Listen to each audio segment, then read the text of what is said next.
হাঁটু ব্যথা, কোমর ব্যথা, মানে শরীরের যে কোনো জয়েন্টে জয়েন্টে ব্যথার জন্য এটা ভীষণ কার্যকরী মাশাআল্লাহ। শুধু তাই না, এটা অসংখ্য রোগ থেকে ইনশাআল্লাহ আল্লাহ তাআলা আপনাকে মুক্তি দিবে। কারণ এত টেস্ট, এত ওষুধপত্র খেতে হয়, এটা লাগবে না। আপনার বছরে একবার দুইবার করে হিজামা করাবেন। হাদিস পড়ে জানছি যে রোগ ব্যাধি নিয়ে যে অধ্যায়টা আছে, সেখানে রাসূলুল্লাহ সাল্লাল্লাহু আলাইহি ওয়াসাল্লাম বলছেন সর্বোত্তম চিকিৎসা পদ্ধতি হচ্ছে সিঙ্গা লাগানো। তো সিঙ্গা লাগানো আমি ওই সময় বুঝতাম না, পরে দেখতেছি সিঙ্গা লাগানো হচ্ছে হিজামা করা। এই এখন এত বেশি দেখেন ডাক্তারের পিছনে টাকা নষ্ট, এত টেস্ট, এত ওষুধপত্র খেতে হয়, এটা লাগবে না। আপনার বছরে একবার দুইবার করে হিজামা করাবেন। আমার নিজের মাথা ব্যথা প্রচন্ড ছিল, আমি আগে ফুটবল খেলতাম, প্রচুর হাঁটু ব্যথা করতো।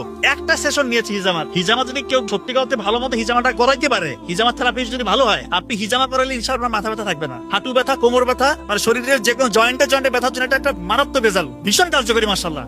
শুধু তাই না, এটা অসংখ্য রোগ থেকে ইনশাআল্লাহ আল্লাহ তাআলা আপনাকে মুক্তি দিবে। কারণ হিজামাতে কি হয়, আমাদের এই যে দূষিত রক্তগুলো আমরা বের করতে পারি না, ওই দূষিত রক্তগুলোকে চামড়ার ভিতরে যেগুলো জমে থাকে, এই রক্তগুলোকে বের করে নিয়ে আসে, যেগুলো টক্সিক, যেগুলো একদম বিষাক্ত, এই রক্তগুলোকে বের করলে এবং রক্তের সঞ্চালনটা ঠিক থাকে আমাদের বডিতে। একটা কথা সবসময় মনে রাখবেন, জীবন্ত রক্তে, চলন্ত রক্তে কখনো রোগ ব্যাধি বাসা বাঁধতে পারে না।